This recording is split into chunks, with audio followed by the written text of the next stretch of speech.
Muy buenas tardes. Quiero dar la bienvenida en nombre de la editorial Plaza y Janés a esta rueda de prensa con motivo de la publicación del libro Rubalcaba, un político de verdad, que sale hoy a la venta. Alfredo Pérez Rubalcaba fue un hombre extraordinario. Su labor política dejó una huella profunda en nuestra sociedad. Por eso, como editores, consideramos que merecía una biografía honesta como la que ha publicado Antonio Caño. Vivimos tiempos difíciles que nos han obligado y han imposibilitado a que este acto pueda acoger a tantas y tantas personas como hubieran querido estar presentes hoy aquí. Por eso saludo también a todos aquellos que están siguiendo esta convocatoria por streaming. Espero y deseo que esta distancia obligada no sea un impedimento y nos impida sentir esa emoción y esa cercanía con la que hemos organizado este encuentro con algunos de sus compañeros y amigos más queridos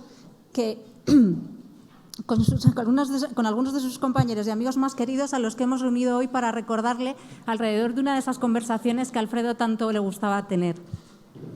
Muchas gracias también a Antonio Caño, a Felipe González, a Elena Valenciano y a Eduardo Madina por vuestra generosidad al estar hoy aquí. Es un privilegio contar con vuestra presencia. Enseguida daremos paso a esta conversación, pero antes, a todos los medios aquí presentes, os voy a dar unas breves instrucciones para organizar el turno de preguntas que vendrá a continuación y para el que tenemos que seguir unas medidas estrictas de seguridad. A los que estáis presentes en la sala, os entregaremos un papel con un número de teléfono móvil por el que podréis dirigir vuestras preguntas por WhatsApp. En el caso de aquellos que estáis conectados online, podréis hacerlo dirigiendo vuestras preguntas directamente a través del chat que hemos habilitado para ello. Al término de la conversación, una de mis compañeras leerá vuestras preguntas en voz alta para que nuestros invitados puedan dar respuesta. Si no tenéis ninguna duda más sobre estos aspectos técnicos, vamos a dar comienzo a esta presentación con un breve vídeo. Muchísimas gracias a todos.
Bueno, veo que la editorial ha querido hacernos más difícil el momento, añadiendo este punto emotivo, ¿verdad?, que nos complica más el trabajo.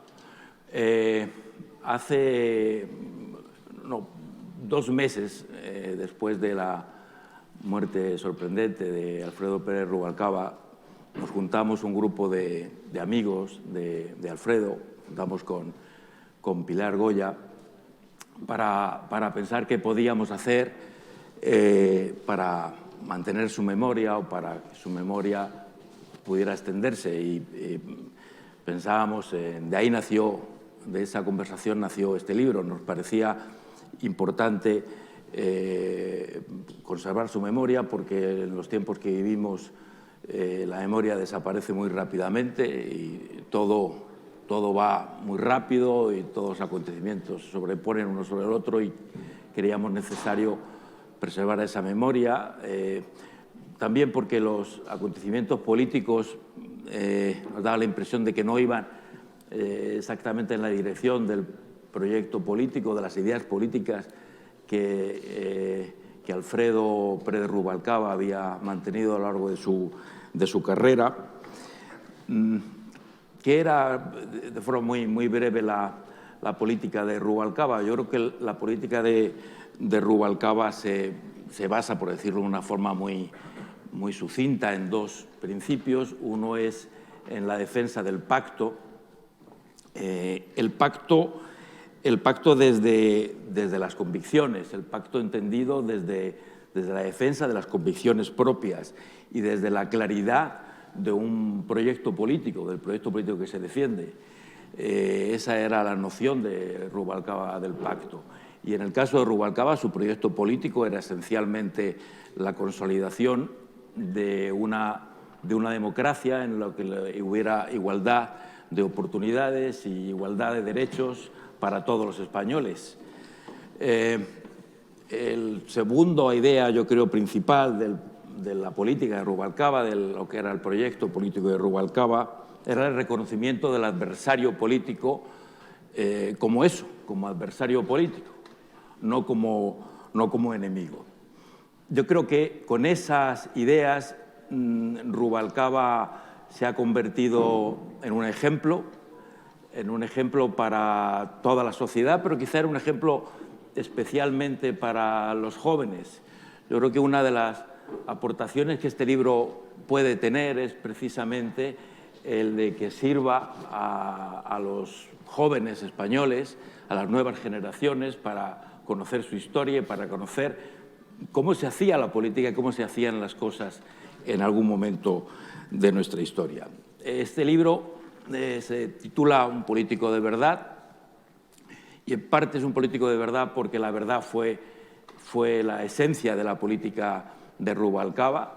Él siempre evitó ser encontrado en contradicciones, evitaba las contradicciones políticas, entrar en contradicciones políticas y rechazaba de cualquier forma el recurso al engaño como un arma política, y un político de verdad también en el sentido de que entendía el verdadero esencia de la acción política, del ejercicio de la política, que es sencillamente la administración de las instituciones al servicio de los ciudadanos. Con esa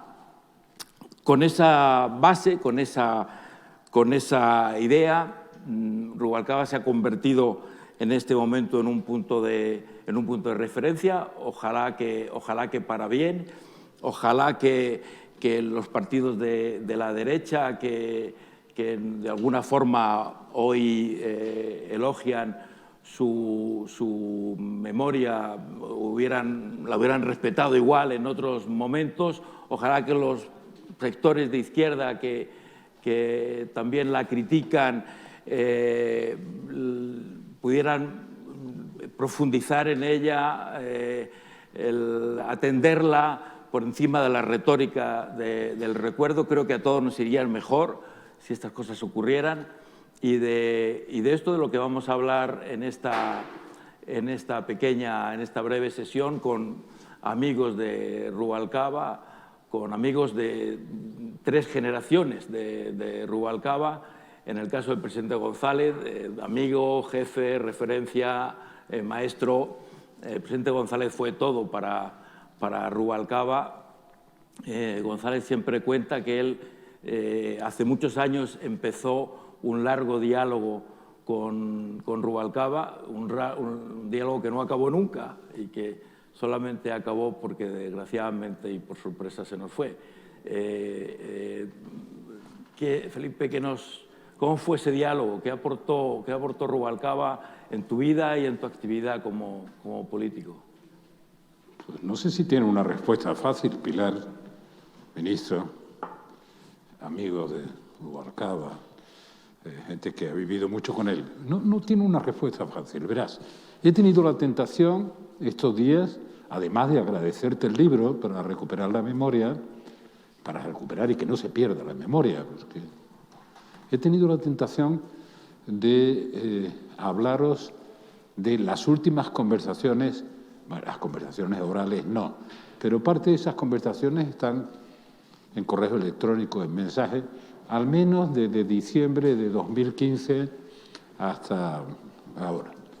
Y rechacé inmediatamente la idea, ¿no?, para centrarme en el agradecimiento por lo que has hecho en el libro. Verás, ese agradecimiento desde el punto de vista personal, y creo que muchos sentirán como yo, consiste en que a estas alturas de la vida, y Rubalcaba tenía 9 años menos que yo, todo se llena de ausencias. Entonces lo que sientes son las ausencias. Para colmo, la COVID prolonga esas ausencias en relación con los descendientes, pero ausencias respecto de los que han compartido una experiencia vital contigo, que se ve cómo se va llenando vacíos y ausencias. ¿Cómo recuperar parte de la ausencia? Solo se podría recuperar manteniendo la memoria, no la memoria personal, que cada uno tiene la suya, sino manteniendo la memoria en general. Y yo creo que el libro es una contribución muy interesante para mantener la memoria. Y también quiero deciros, ¿por qué descarté hablar de estos últimos años? Porque sería reducir el compromiso político de Rubalcaba a lo que ha pasado en estos últimos 4 o 5 años, ¿no? De una cierta crisis política, de la ruptura del bipartidismo, la liquidación del bipartidismo, del nacimiento de un cierto bloquismo, etc. Sería reducirlo, dice, sería más de actualidad, pero menos la referencia de lo que significaba Rubalcaba. Tú has hecho algunas descripciones. Rubalcaba era leal a un proyecto político. Esa era su lealtad. Y su compromiso, yo no he visto nunca un compromiso más completo en el sentido de con mayor dedicación, su compromiso nunca fue mercenario. No fue a cambio de nada. Nadie le podía ofrecer algo que lo moviera más que el propio compromiso. Por tanto, en ese sentido era esencialmente libre. No es el único, pero él era esencialmente libre. Bueno, y la dedicación era inimaginable. Yo mismo, desde el punto de vista humano, que he dedicado tantos años a tantas cosas, no podía entender que Rubalcaba, como decía su sobrina, siempre estaba allí. Siempre estaba.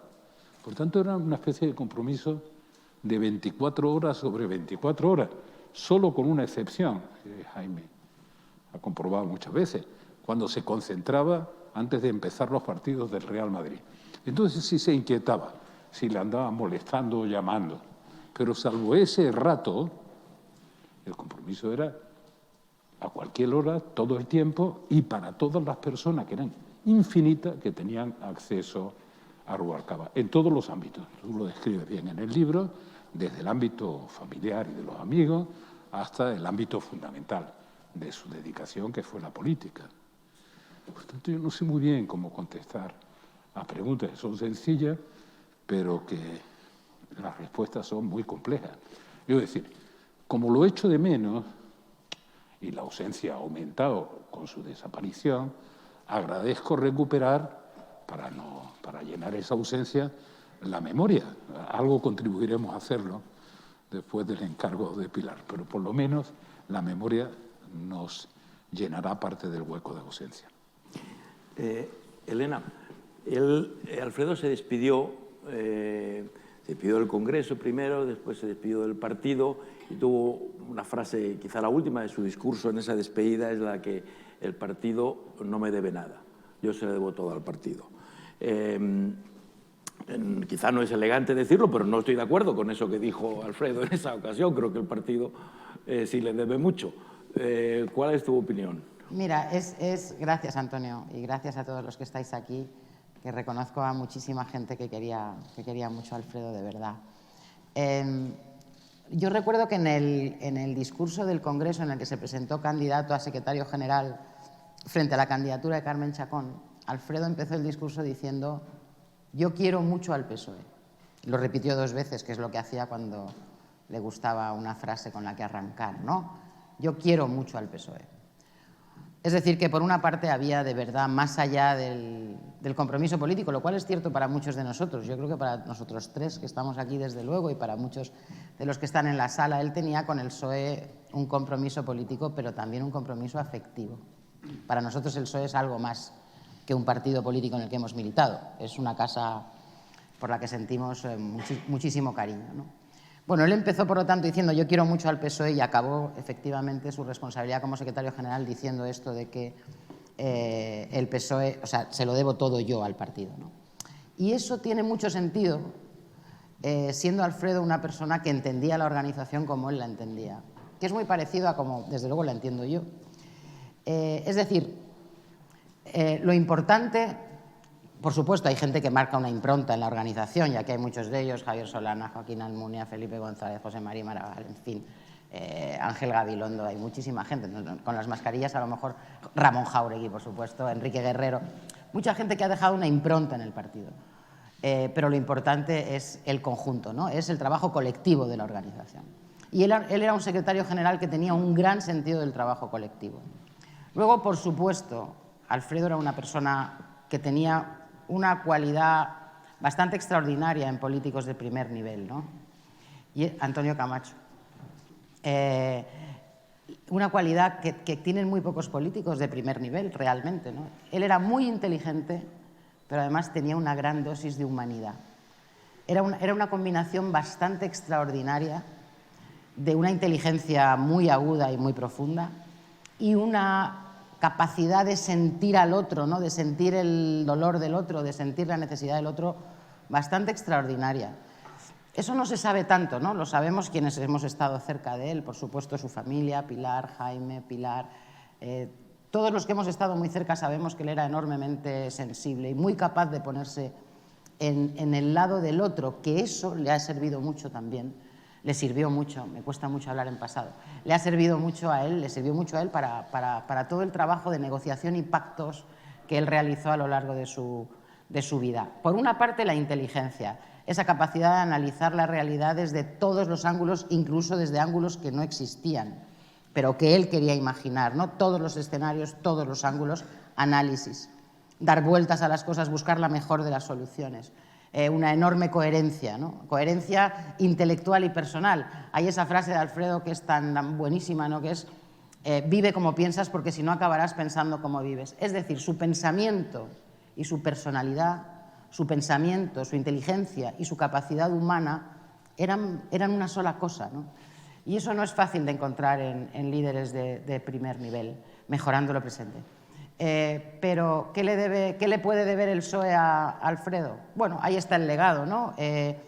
Yo creo que hoy se lo he dicho a los periodistas que me han asaltado a la entrada. Yo no voy a interpretar el pensamiento de Alfredo porque el pensamiento de Alfredo está escrito y dicho. Afortunadamente tenemos los discursos en el Parlamento, tenemos los discursos dentro de la organización, tenemos los papeles que escribió.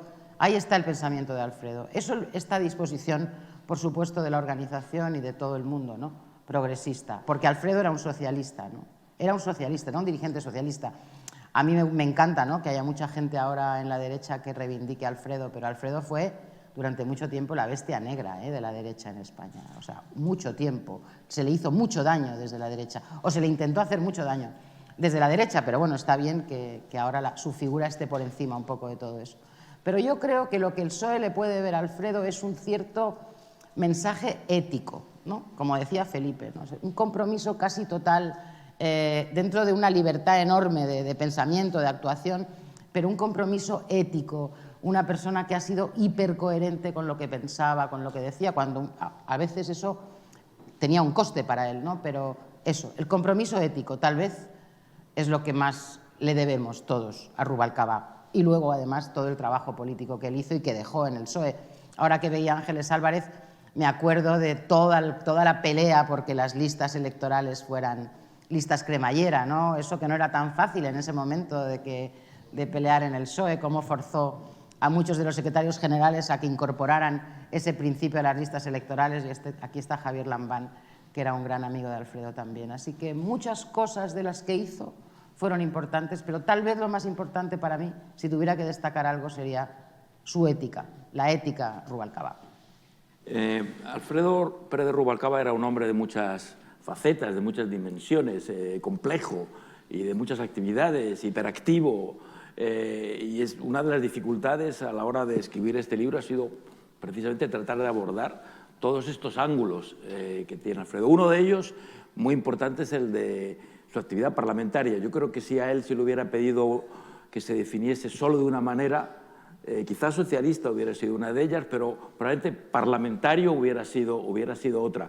Eduardo Madina fue testigo de mucho de trabajo parlamentario, compañero de trabajo de Alfredo en el Congreso. Eduardo, díganos lo que creas al respecto, por favor. Sí, bueno, gracias, Antonio. Buenas tardes, buenos días a todos y a todas. Bueno, es cierto que es verdad que el tiempo final de mi vida política coincidió con Alfredo como secretario general del Grupo Parlamentario y esos fueron, sin duda, los años en que yo personalmente más relación tuve con él, donde más le conocí y donde más me conoció él a mí también, y donde creo que más contacto tuvo también con él la generación a la que yo pertenezco, ¿no? Nacida más o menos a mediados de los años 70 y que estábamos en la dirección del partido o en el grupo parlamentario cuando él los dirigía, ¿no?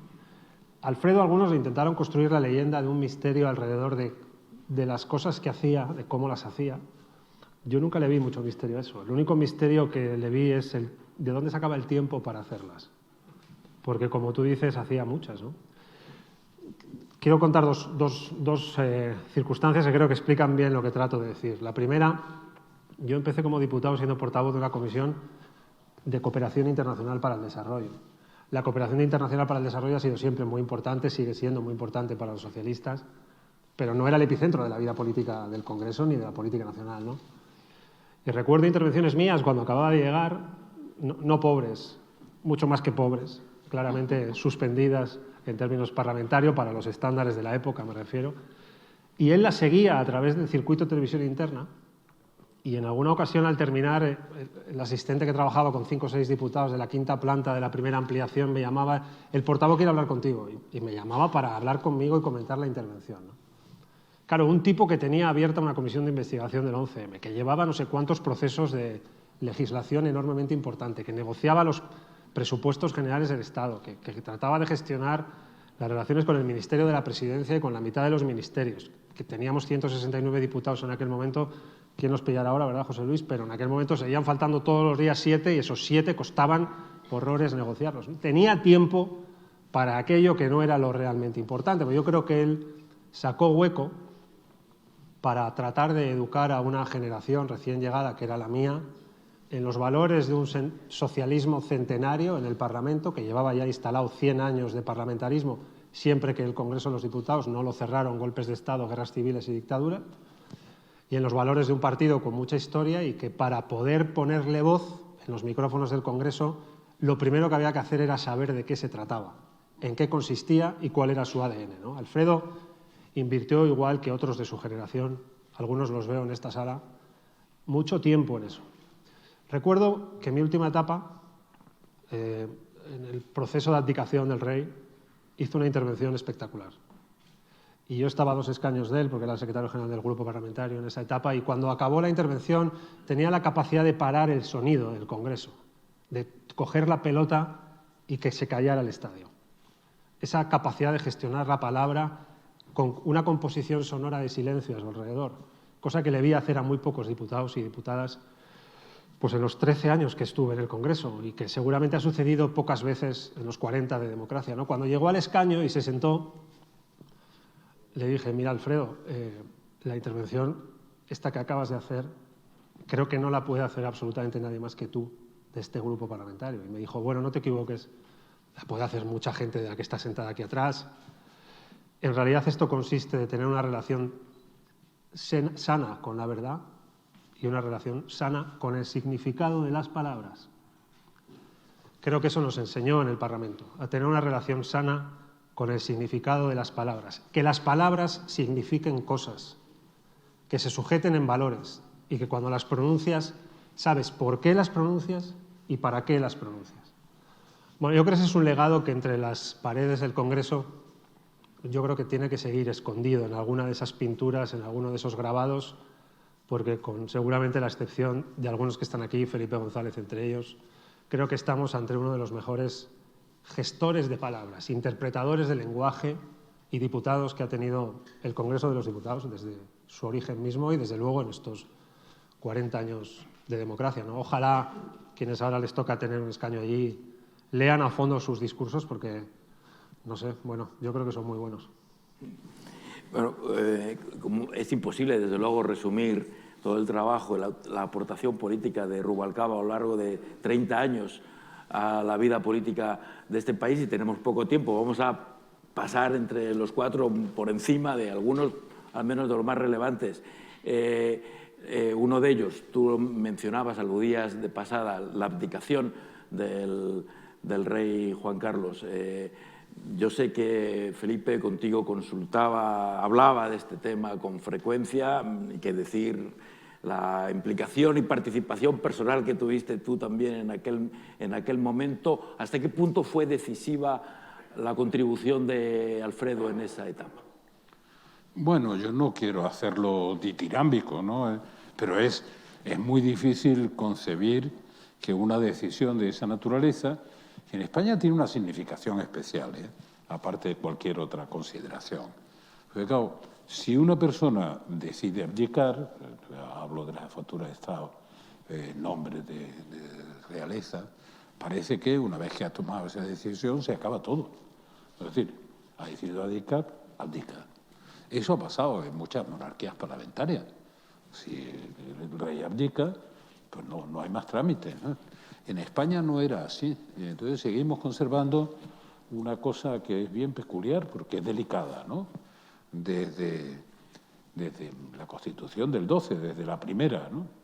Y claro, se produjo una abdicación forzada de Fernando VII. A lo mejor habría que haberse callado y haberlo dejado ya abdicado para siempre, pero bueno, como era forzada, las Cortes de Cádiz decidieron que no era efectiva hasta que el órgano, por primera vez que representaba la soberanía popular, no lo aceptara.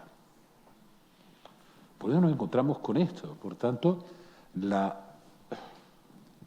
intervención en ese proceso era una intervención, es muy rara, ¿no? Porque la intervención es decir, usted que me voy, que abdico, ¿no?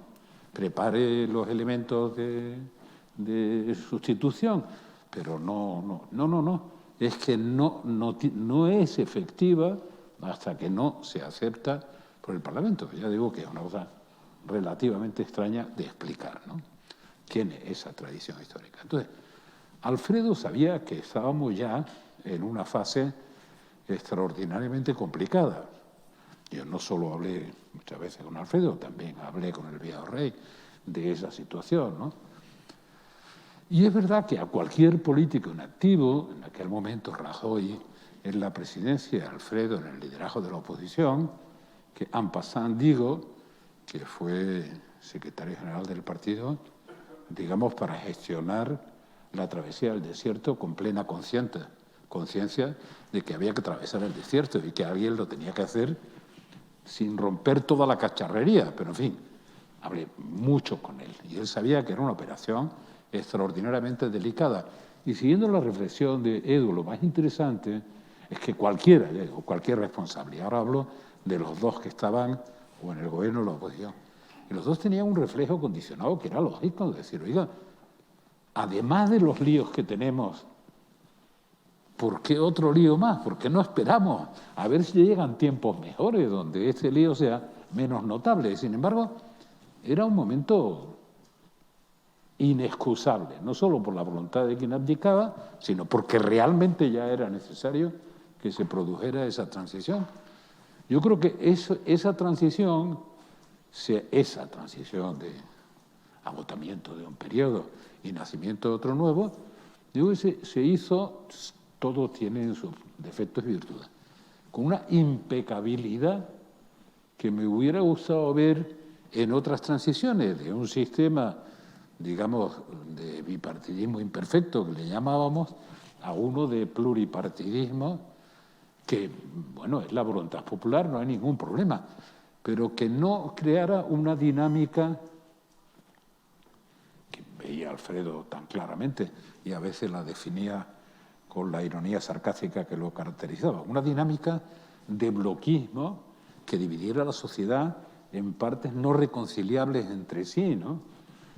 Porque en esas dinámicas de bloquismo, que eran algunas de las reflexiones, incluso en el momento ese del tránsito de un monarca a otro, en esa dinámica de bloquismo, de enfrentamiento, el mayor número de votos no está en los extremos, pero el discurso dominante es de los extremos. Entonces, la capacidad de contaminar al resto del discurso desde los extremos, los que sean, pone en peligro la convivencia. Bueno, en medio de esa situación que empezaba a vislumbrarse y que era realmente delicada, pues la gestión de Alfredo era doble. No es solo la gestión de facilitar el tránsito, sino la gestión de gobernar a un partido que estaba en el proceso de travesía del desierto. Y por tanto, bueno, que había tenido un mal resultado. Debo decir, un mal resultado en aquel momento era el 29% de los votos, ¿no? Para no crear confusión, pues era mucho peor resultado que los anteriores, pero bueno, es de los, digamos, buenos resultados, incluso descollantes a partir de ese momento. Por tanto, tenía que gestionar las dos cosas. Y bueno, la capacidad y la habilidad. Yo, digamos, soy más capaz de comprobarlo por las relaciones con él que por las relaciones con él, con las relaciones con sus interlocutores, que todos verdaderamente vieron hasta qué punto era inteligente lo que hacía y cómo siempre hacía lo que decía. Como tenemos poco tiempo, voy a pediros que ya a la limón analicemos al menos otros dos periodos de la actividad política de Alfredo, destacados, especialmente destacados. La gestión del fin de ETA y su propia transición. Aludía antes Felipe a que a Alfredo le tocó gestionar casi al mismo tiempo la transición en la Corona y la transición dentro de su propio partido. Me ha parecido descubrir en la investigación de este libro que casi dedicó más tiempo a la transición en la Corona que la de su propio partido. Pero bueno, ahí eso puede ser motivo de interpretación. La medición del tiempo en el caso de la dedicación de Alfredo es muy complicada. Porque el día tenía 35 horas para él. Y porque puede tocar y podía tocar dos instrumentos al mismo tiempo, exacto. Empecemos por el fin de ETA, por ejemplo. Eduardo, Elena, para cualquiera de los dos. No, estaba pensando que realmente es que no le tocó hacer nada fácil. O sea, a lo largo de su vida política todo lo que tuvo que hacer fue muy difícil. O sea, no tuvo pocos momentos de tranquilidad, ¿no? O sea, gestionó muchísimas crisis, ¿no? Bueno, probablemente, digamos, el final de ETA fue aquella a la que dedicó, sin duda, más tiempo, más energía, salud incluso, de la que estaba profundamente orgulloso, muy orgulloso de todos los que le acompañaron, ¿no? en esa tarea en el Ministerio del Interior, las fuerzas y cuerpos de seguridad del Estado, los compañeros del Partido Socialista de Euskadi, su equipo en el Ministerio, Goyo, que está aquí. O sea, él había conseguido hacer un gran equipo en torno a esa tarea, pero él sufrió esa tarea de manera casi inhumana. O sea, sufrió mucho, ¿no? Yo creo que ahí demostró, probablemente en ese tema, como también en la abdicación, pero ese tema especialmente, porque ese tema le hacía sufrir mucho. La abdicación era complicada de gestionar, pero no le hacía sufrir. Pero lo de ETA sí, ¿no? Probablemente ahí es donde él demostró su máximo de capacidad de inteligencia, de conversación, de alianzas, como dicen, se cuenta en el libro, ¿no? Como cuentan los policías y guardias civiles que trabajaron con él, ¿no? Los mandos, cuentan que es que él entraba en los detalles de los operativos, ¿no? O sea, es que Alfredo estaba en lo más grande y en lo más pequeño siempre, ¿no? Entonces yo creo que, bueno, ese también es otro gran legado de los socialistas en general, ¿no? y de la sociedad vasca, por supuesto. Y hay mucha gente que Alfredo sabe que fue fundamental, ¿no? en esa etapa para él, pero él llevó el peso sin duda por supuesto, el presidente Zapatero, pero también muchos compañeros del partido en Euskadi, ¿no? Pero él llevó el peso casi físico, ¿no? de esa tarea y no quiso nunca ni nos dejó presumir de ello, ¿no? estábamos bastante, iba a decir jodidos, no se dice esas cosas, estábamos bastante mal, ¿no? En la campaña aquella de 2011, campaña imposible, ¿no? Estábamos bastante mal, las cosas eran muy difíciles para hacer esa campaña. El gobierno, por otro lado, en ese momento tomaba decisiones casi todos los viernes que dificultaban aún más la campaña, ¿no? Pero era nuestro gobierno. Y entonces aquello del final de ETA nos pareció a todos, hombre, no voy a decir que quisiéramos arrogarnos el final de ETA, pero por lo menos sacar un poquito la cabeza, ¿no? Pues no quiso, ¿no? Y lo único que hizo fue una intervención súper medida, cortísima, muy austera, una comparecencia impecable, ¿no? Pero muy limitada. Nunca quiso presumir de ello. Luego se fue al País Vasco a disfrutar con los compañeros. Ahí hay un discurso que recomiendo a todo el mundo, que es un discurso que hizo en el Cursal. Y ahí está su pensamiento, de verdad su pensamiento en torno al final de ETA, ¿no? Y él decía una cosa que creo que en este momento es oportuna, es importante, ¿no? Él dijo, les hemos vencido, ¿no? Les hemos vencido policialmente, les hemos arrinconado, no pueden matar y ya no van a matar más.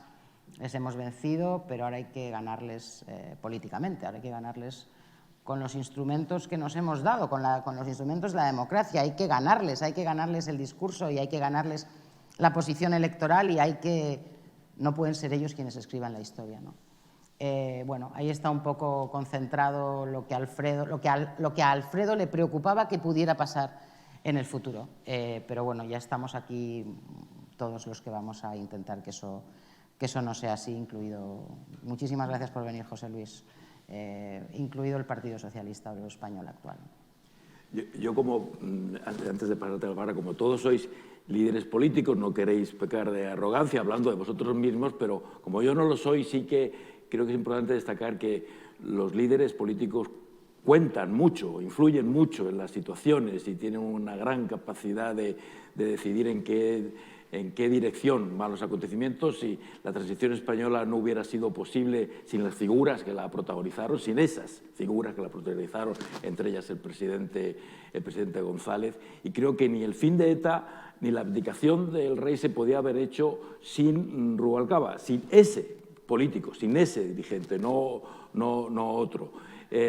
Y a la hora de elegir, Eduardo, yo creo, en fin, el libro lo cuenta, por tanto, ahora no cometemos ninguna indiscreción contándolo, pero el libro cuenta que Rubalcaba le dijo a Rajoy que tú eras el hombre quien pensaba para su sucesión. Bueno, háblanos un poco de ese... Háblanos de ese periodo, por favor. Sí, no, la verdad es que si me llevas a esta pregunta, me llevas a ese congreso por el que usted me pregunta, ¿no? Que tampoco... No, bueno, yo creo que Rubalcaba, si le dijo eso a Rajoy, a mí desde luego no me lo dijo nunca. Cuidó mucho de no meterse en el proceso orgánico de partido que nace tras su anuncio de dimisión de la Secretaría General, ¿no? Él además lo hace con la virtualidad de saber incorporar el procedimiento de abdicación del rey dentro de su ciclo para dejar que el nuevo secretario general que saliera de aquel congreso iniciara ya un tiempo distinto con ese proceso que a priori no se sabía cómo iba a ir. Afortunadamente fue bien, pero ya resuelto, ¿no?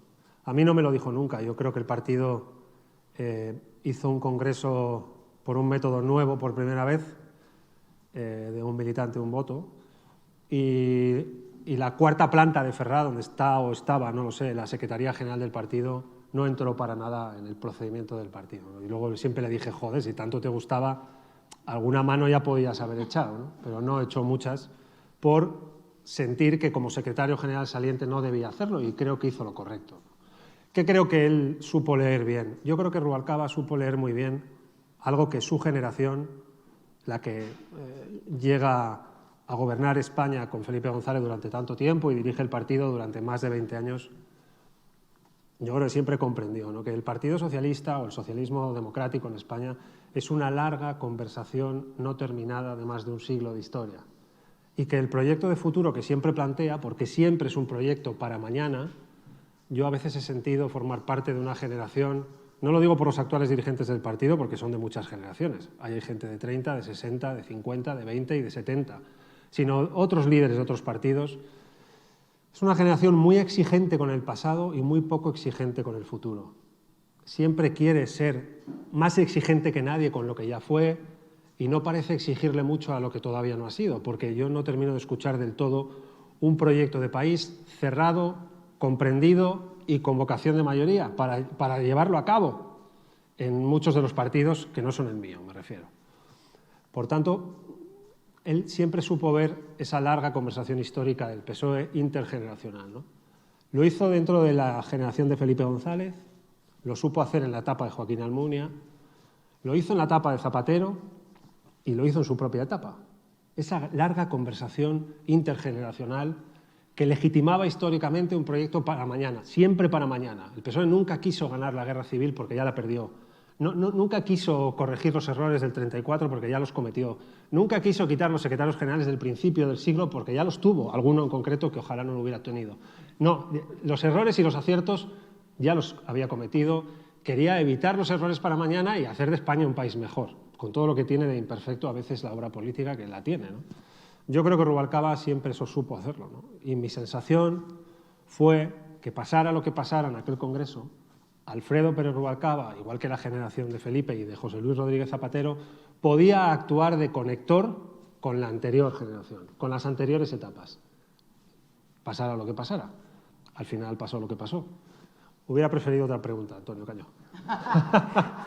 Siento que es la parte incómoda. Bueno, tenemos que dejar tiempo, me están avisando, tenemos que dejar tiempo a los periodistas. Vamos a cerrar aquí, si me permitís, con una última pregunta a Felipe, porque Eduardo nos ha invitado a mirar un poco hacia el futuro. ¿Qué debe de quedarnos de Rubalcaba hacia el futuro, Felipe? Lo que hizo. Me parece que es mirar hacia el pasado, ¿no? Pero ve, es que no miraba hacia el pasado Rubalcaba. Cuando se habla de una generación, acabo de decir que tenía 10 años menos que yo, casi 10 años menos que yo, Rubalcaba. Y por tanto también se podía decir que era el siguiente paso generacional. Todo se puede interpretar. Pero bueno, yo, alguna discusión que tuve con Kohl durante mucho tiempo, me decía, somos de la misma generación. Decía, no, tú eres 14 años más joven que yo. ¿Cómo va a ser de la misma generación? Yo, sí, porque las generaciones se componen de experiencias vitales compartidas, no estrictamente de lo que dice la agenda, que es su edad. Y así que cuando le dije, pues eso fue lo único que lo convenció, cuando salen de las trincheras de una guerra, gente que ha estado junta con 19 años y con 34 años, los que salen vivos son veteranos de la misma guerra, no son dos generaciones. Esa percepción vital compartida, bueno. Entonces, ¿qué se puede sacar de Alfredo? Pues, 1000 cosas, y sería absurdo reducirlo a algo. Para mí, lo más importante era su lealtad a un proyecto y su compromiso no mercenario. Nunca aceptaba un compromiso porque fuera a cambio de algo, nunca. Por tanto, esa libertad que le daba el no mercenarizar su compromiso, pues lo hacía un personaje, como sabe José María Maravall. Toda la primera fase de su vida política, siendo jovencísimo, fue con José María Maravall y con el Ministro de Educación. Por tanto, la compenetración ahí era fortísima. Vamos a pasar a dejar un tiempo para los colegas y Leticia va a darnos las preguntas. Hola, buenos días a todos. ¿Se me escucha bien? ¿Sí? Bueno, la primera pregunta es del Confidencial. Iván Gil pregunta a todos los ponentes. Se está produciendo un intento de normalización de H. Bildu en las instituciones, pero cabe la duda de que la mayoría de la sociedad española, al menos fuera del País Vasco, esté dispuesta a que formen parte de las principales decisiones del país. ¿Será posible la normalización sin una legitimidad social previa? Y, en cualquier caso, ¿qué sería preciso para que esta legitimación fuera mayoritaria?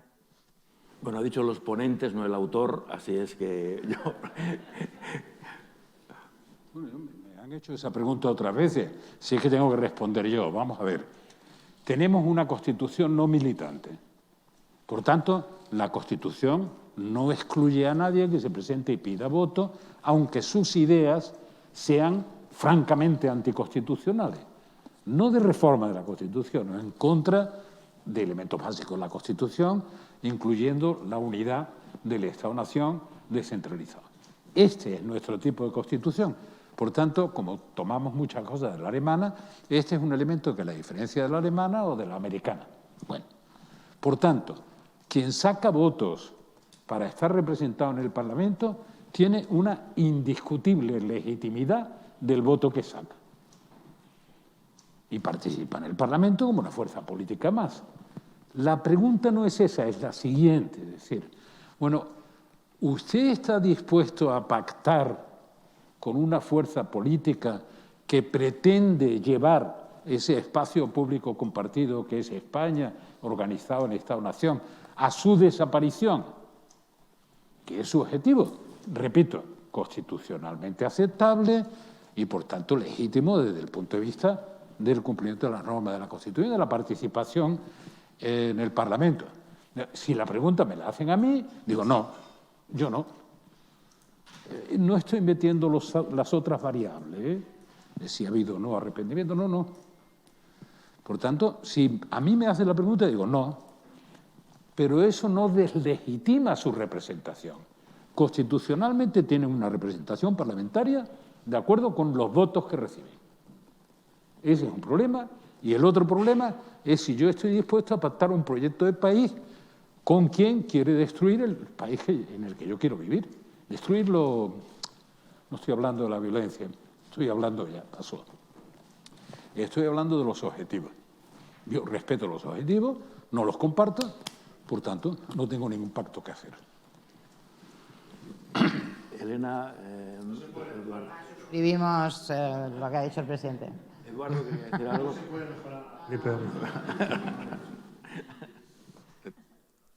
Bueno, la segunda pregunta es del programa de Ana Rosa. Pregunta, en el libro se recoge un texto de Miquel Iceta. Dice que Rubalcaba decía de Sánchez que no era un socialista, sino un radical de izquierdas. ¿Ustedes están de acuerdo? Quizá, Elena, sobre esto quería decir... O sea, yo no quiero aquí abrir un debate con el líder Iceta, pero vamos, no sé cuándo le dijo eso Alfredo a Iceta. Pero dudo muchísimo que Alfredo pensara semejante cosa. No, ¿sabes? No lo voy a discutir. Oye, si dice Miquel que se lo dijo, pues se lo diría. Pero Alfredo no pensaba eso, ni muchísimo menos. Porque Iceta estaba invitado al acto, no ha podido venir, si no hubiera sido... Más entretenido. Hubiera sido mejor que él respondiera, ¿no? Es verdad que era una pregunta para él. Pero por eso digo, era una vuélvete pregunta a pensar para él. la respuesta. Claro, era una pregunta para Leticia. Hay varias preguntas de qué pensaría Rubalcaba sobre, no sé, esto es un poco historia ficción. Hago una para terminar con Ana Rosa, que preguntaba, Pérez Rubalcaba ha sido el gran artífice de acabar con el terrorismo en España. Ustedes lo han conocido bien. Han compartido Consejo de Ministros. ¿Se sentiría cómodo con un PSOE actual que pacta los presupuestos con Bildu? No sé si quieren responder. No sé si quieren responder. Yo, desde luego, una cosa que no quiero hacer es interpretar a Alfredo, ni hacerle vivir en una coyuntura en la que, desgraciadamente, no vive, ¿no? Ya veo que mucha gente, el otro día con un compañero muy amigo de Alfredo, Manolo López, Alfredo decía aquello de que bien se entierra en España, pero no dijo nunca que bien se embalsama, porque cada uno le pone el ungüento que quiere, ¿no? Que le interesa. Y, desde luego, nosotros no creo que ninguno de los tres lo vayamos a hacer. Yo he renunciado a la primera tentación que tuve, de decir, bueno, como esas son las cosas que a uno le marcan más la ausencia, tengo por escrito, desde SMS hasta correo electrónico, los demás no lo uso, de una conversación que se prolonga de esta parte, en el teléfono desde diciembre de 2015 hasta el momento de su muerte o de nuestra última conversación. Y he renunciado a eso, porque no me interesa. No me parece que a Alfredo haya que interpretarlo por cómo pensaría respecto de lo que pasa ahora. Es perfectamente interpretable con su actitud y con lo que ha hecho. No, yo, como obviamente estamos hablando de mi libro, a él me remito para responder en realidad a esa pregunta. Yo creo que cada cual va a tener ahí una respuesta o una interpretación a esa respuesta, ¿no? A esa pregunta, perdón. Muy bien, pues seguimos. Una pregunta del Español, de Mariano Alonso. Rubalcaba fue portavoz, es una pregunta para Felipe González. Rubalcaba fue portavoz de su gobierno en los momentos más convulsos del mismo, con todas las revelaciones sobre distintos casos de corrupción, incluido el GAL. ¿Se arrepiente de algo de aquella época? ¿Cree que Rubalcaba pagó entonces platos que él no había roto? Muchas gracias. Sí. Cuando se da la cara se pagan platos que rompe uno y platos que rompen otros. Ese es el riesgo de poner la cara. El que pone la cara se la parte, ¿no? Como el que da un paso al frente en la mili de voluntario, le ponen la escoba para que barra el cuartel. Y como Rubalcaba estaba siempre dispuesto a dar un paso al frente y a barrer el cuartel, pues claro, le partían la cara por lo que hacían otros. Muchas gracias. Pero fue un buen portavoz. Fue un portavoz que sufrió muchísimo en esa etapa. Sí que voy a cometer un exceso. No he conocido, puede que lo haya habido, un portavoz más brillante que Rubalcaba. Como portavoz. Brillante en mil cosas, pero como portavoz. Y fue un descubrimiento para muchos de sus compañeros y desde luego fue un descubrimiento para los propios periodistas, que muchos ahí se estableció una relación de afecto, en algunos casos personal, con Rubalcaba, que duró muchos años. Muy bien. De La Sexta, Claudia Collado hace dos preguntas. Yo creo que la primera ha quedado ya contestada. A Felipe, ¿qué le parece que Pedro Sánchez llegue a acuerdos con RC Bildu? Yo creo que la ha contestado en la primera pregunta. Si quiere añadir algo. Y la segunda es, Ciudadanos acaba de anunciar que no apoyará los presupuestos porque Sánchez ha preferido a Otegi y Junqueras. ¿Qué le parece? Por parte de Ciudadanos, dice. Sí, entiendo No, que la pregunta es que es una buena pregunta para Ciudadanos. En fin, yo como estoy fuera de la política, digo, a los presupuestos hay que apoyarlos, rechazarlos por lo que cuentan los presupuestos. Es decir, por lo que hay de contenido en los presupuestos. Entonces, yo puedo hacer una crítica más o menos severa de los presupuestos, etcétera, pero si confundo esa crítica con otros jardines, también confundo al personal. De nuevo, es mi posición personal. Así que creo que está claro lo que pienso. Es que nos miras, pero bueno, no sé si Edu quiere decir algo. Pero es que cuando habla Felipe a nosotros nos cuesta mucho luego apostillarle. O sea, es muy difícil. Pregunta de Diario ABC de Víctor Ruiz de Almirón. Dice, una de sus grandes ocupaciones políticas fue el trabajo para contribuir al fin de ETA. A raíz de lo que ha comentado Elena Valenciano respecto a la necesidad de que el mundo de ETA no tenga la capacidad de escribir la historia, ¿cómo vive en esta nueva etapa en la que Bildu ha ganado un gran protagonismo político? ¿Existe capacidad del PSOE para dialogar y alcanzar acuerdos con ellos? Para los tres. Empezar por aquel lado ahora. Yo creo que toda la democracia española yo creo que ha sido un enorme proceso de paz. Desde que empezó a procesar decisiones políticas, operaciones de las fuerzas y cuerpos de seguridad del Estado, los fiscales, los jueces, colectivos cívicos, sociales, grupos pacifistas, en el lento despertar de la sociedad vasca, etc. ¿no? Y hay grandes momentos que no se pueden pasar por alto del camino largo hacia la paz, ¿no? Muchos instantes muy, muy, muy relevantes. Pero el proceso de paz final tiende a minusvalorarse, el que ordena el presidente Zapatero y que yo siempre he dicho que se ejecutan dos tiempos, uno primero por parte de Jesús Eguiguren en caseríos medio escondidos de Euskadi y una segunda parte por orden ya del presidente de gobierno Zapatero, muy dirigido por el ministro de Interior, Alfredo Pérez Rubalcaba, y con él muy a los mandos, ¿no? Ese proceso de paz final fue muy relevante. Y muy relevante es muy relevante, porque es verdad que ETA llegó muy mal a ese momento, llegó muy tocada, muy agujereada por las fuerzas de seguridad del Estado, por muchos años de lucha antiterrorista, por una cierta derrota de la narrativa del terrorismo tras el 11M y el 11S y el cambio mundial que se estaba produciendo en esa década, pero ETA tenía capacidad para haber seguido matando a más o menos intensidad durante muchos años. Seguramente no con la contundencia casi pseudomilitarizada como el IRA con lo que lo hacía en los años 80, ¿no? Que mata 100 personas asesinadas cada año. Pero ese proceso de paz fue muy relevante. Había que cerrar. Y había que cerrar con la policía y con las palabras. Y eso Alfredo lo entendió muy bien. A partir de ahí se abre un proceso de cambio en la sociedad vasca que yo creo que es exactamente eso, un proceso de cambio. Los procesos pueden terminar, pero lo normal es que procesen y procesan cambios. Y Euskadi es una sociedad que está cambiando. Entre las buenas noticias y las malas encontramos que el proceso de institucionalización de quienes estaban situados fuera de la legalidad institucional, porque estaban acompañando políticamente a terroristas que mataban, en estos años, desde el cese definitivo de ETA, está siendo exitoso, en términos de que parece una institucionalidad normalizada, etc. Por otro lado, habrá quien piense que está siendo demasiado exitoso. Bildu es el segundo partido en el Parlamento Vasco y la suma de diputadas y diputados, o si queréis de escaños nacionalistas en el Parlamento Vasco, son 2/3 de la Cámara, sobre 75-50. Por tanto, hay un aviso en el proceso de cambio que se está produciendo en la sociedad vasca que hay que tener en cuenta desde el punto de vista de la fijación de un relato de memoria y de un marco de convivencia de la sociedad para las próximas décadas. A mí me gustaría que se pareciera más la sociedad vasca a los valores de mi partido que a los valores de otros partidos. Pero claro, ya supongo que cada uno quiere que se parezcan las cosas al partido al que vota, ¿no? Yo, como voto al PSOE, pues me gustaría una sociedad vasca que se pareciera mucho al Partido Socialista de Euskadi. Yo le quiero contar una anécdota que puede no ser muy relevante. Yo tuve una conversación hace muchísimos años con Javier Pradera, que el otro día me recordó una imagen de Ernest Lluch en San Sebastián, diciendo a los que lo amenazaban, gritan pero no matan, no sé qué tal.